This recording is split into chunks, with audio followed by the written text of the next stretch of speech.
अल्हम्दुलिल्लाह वस्सलातु वस्सलामु अला रसूलिल्लाह। इन्नल्लाह युहिब्बुल जमाल का माना क्या है?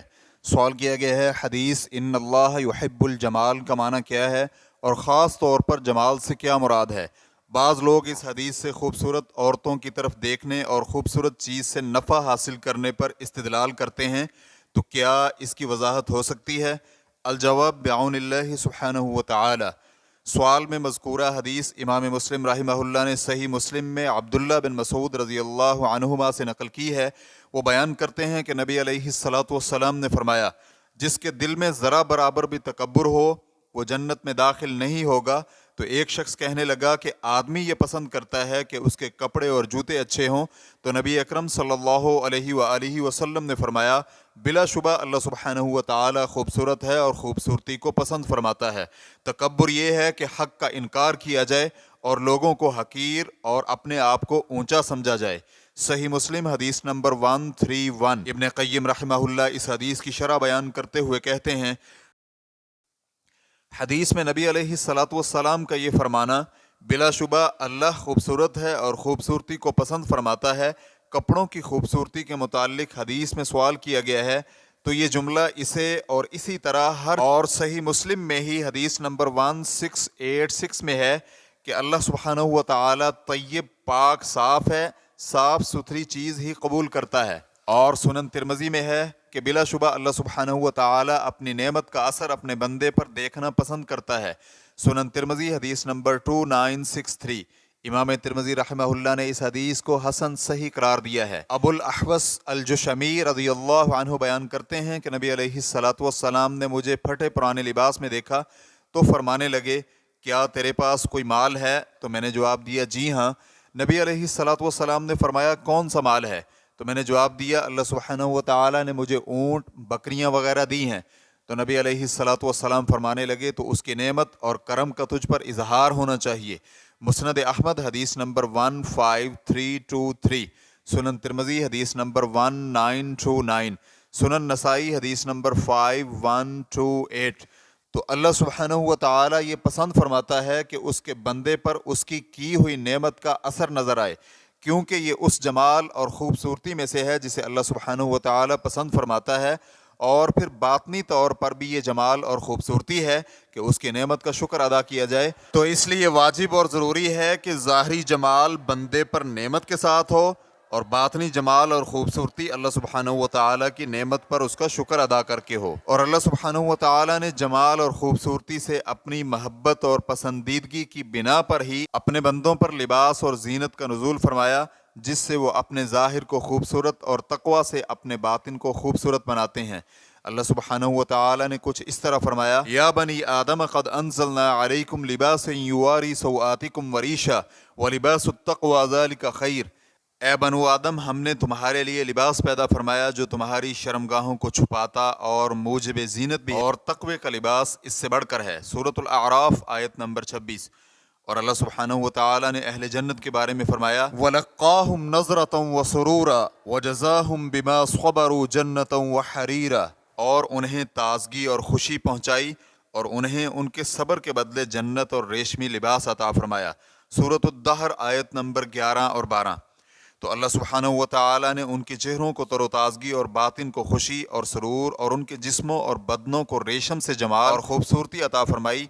और वो अल्लाह सुब्हानहु व तआला जिस तरह अक़वाल व अफ़आल और लिबास और शक्ल व सूरत में खूबसूरती और जमाल को पसंद फरमाता है, इसी तरह वो क़बीह और बुरे अफ़आल व अक़वाल और लिबास व शक्ल से बुग़्ज़ और नापसंदीदगी का इजहार करता है। और अल्लाह सुब्हानहु व तआला कबीह किस्म के लोगों और कबाहत से बुग़्ज़ और जमाल और ख़ूबसूरती और उसे पसंद करने वाले लोगों से मोहब्बत करता है। तो इस मौजू में अब दो गिरोह बन चुके हैं। एक गिरोह तो ये कहता है कि अल्लाह सुब्हानहु व तआला ने जो कुछ भी पैदा फरमाया है वो सब खूबसूरत है।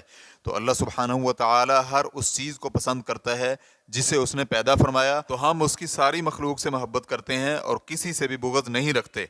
उनका कहना है कि जिसने भी इस नाहिया से कायनात को देखा तो वो उसे खूबसूरत ही देखेगा, اور ان لوگوں کے دلوں سے تو اللہ سبحانہ و تعالیٰ کے لیے غیرت ہی ختم ہو چکی ہے، اور اسی طرح اللہ سبحانہ و تعالیٰ کے لیے کسی سے بغض رکھنا اور اللہ ہی کے لیے کسی سے دشمنی کرنا اور برائی کو دیکھ کر اسے روکنا بھی ان کے دلوں سے ناپید ہو چکا ہے، اور اسی طرح جہاد اور حدود اللہ کا قیام بھی نہیں پایا جاتا، اور یہ گروہ عورتوں اور مردوں کی خوبصورتی کو ہی وہ خوبصورتی بنا بیٹھے ہیں جسے اللہ سبحانہ و تعالیٰ پسند فرماتا ہے، تو یہ اپنے فسق کی ہی عبادت میں لگے ہوئے ہیں، اور بعض نے تو اس حد تک غلو کیا ہے کہ وہ یہ سمجھنے لگے ہیں کہ ان کا معبود ان صورتوں میں ظاہر ہوتا ہے اور ان میں حلول کر جاتا ہے، اور ان کے مقابلے میں دوسرا فریق کہتا ہے کہ اللہ تبارک و تعالی نے حسین و جمیل شکلوں والوں اور مکمل اور تمام الخلقت رکھنے والوں کی مذمت کی ہے۔ تو منافقین کے بارے میں اللہ سبحانہ و تعالی کا فرمان ہے وَإِذَا رَأَيْتَهُمْ تُعْجِبُكَ أَجْسَامُهُمْ، اور جب آپ انہیں دیکھیں گے تو ان کے جسم خوشنما معلوم ہوں گے۔ سورۃ المنافقون آیت نمبر 4۔ اور اللہ سبحانہ و تعالی کا فرمان ہے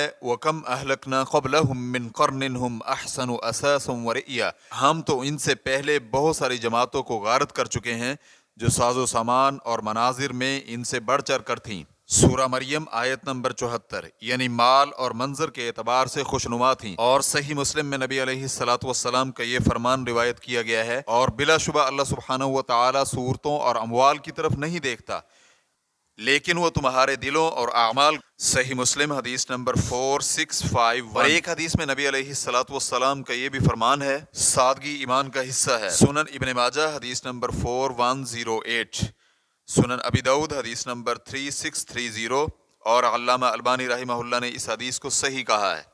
تو اس نزاع کا فیصلہ یہ ہے کہ اس طرح کہنا چاہیے کہ شکل و صورت اور لباس میں جمال اور خوبصورتی کی 3 اقسام ہیں، ایک قسم تو محمود ہے، اور دوسری مذموم، اور تیسری نامحمود اور نہ ہی مذموم۔ وہ جمال اور خوبصورتی جو قابل ستائش ہے وہ ہوگی جو اللہ سبحانہ و تعالیٰ کے لیے اور اس کی اطاعت میں ممد و معاون اور اللہ سبحانہ و تعالیٰ کے اوامر کی تنفیذ اور قبول کرنے کے لیے، جیسا کہ نبی علیہ الصلوۃ والسلام وفود کے استقبال کے لیے جمال اور خوبصورتی اختیار کیا کرتے تھے۔ اس کی مثال لڑائی اور جنگ میں لڑائی کے لیے آلات حرب پہننا اور جنگ میں ریشمی کپڑے پہننا اور اس میں تکبر کرنا، یہ اس وقت محمود اور قابل ستائش ہوگا جب یہ الہ کلمت اللہ اور دین اسلام کی نصرت اور دشمنان اسلام کے غیظ و غضب کے لیے ہو۔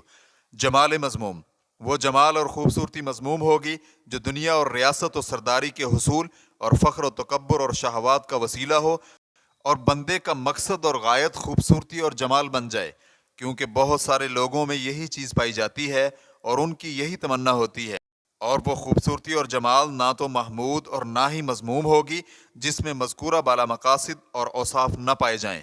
مقصد یہ کہ حدیث 2 عظیم اصولوں پر مشتمل ہے، ایک تو معرفت اور دوسرا سلوک۔ اللہ سبحانہ و تعالیٰ کی معرفت اس جمال اور خوبصورتی سے ہوگی جس کی مثل کوئی بھی نہیں، اور اللہ سبحانہ و تعالیٰ کی عبادت بھی اس حسن و جمال سے ہوگی جسے اللہ سبحانہ و تعالیٰ پسند فرماتا ہے، اور وہ اقوال و اعمال اور اخلاق کا جمال اور خوبصورتی ہے جو کہ اللہ سبحانہ و تعالیٰ کو پسند ہے۔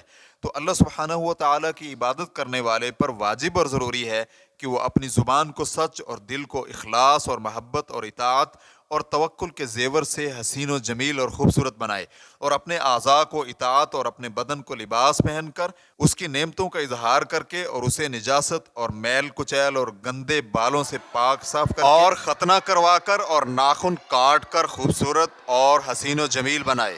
تو اللہ سبحانہ و تعالیٰ کو اس کے وصف جمال سے پہچان اور اس کی عبادت بھی جمال اور خوبصورتی کے ساتھ کرے جو کہ اس کی شرع اور دین ہے۔ تو اس حدیث نے 2 عظیم قاعدے معرفت اور سلوک جمع کر دیے ہیں۔ ریفرنس کے لیے دیکھیے الفوائد جلد نمبر 1 صفحہ نمبر 185۔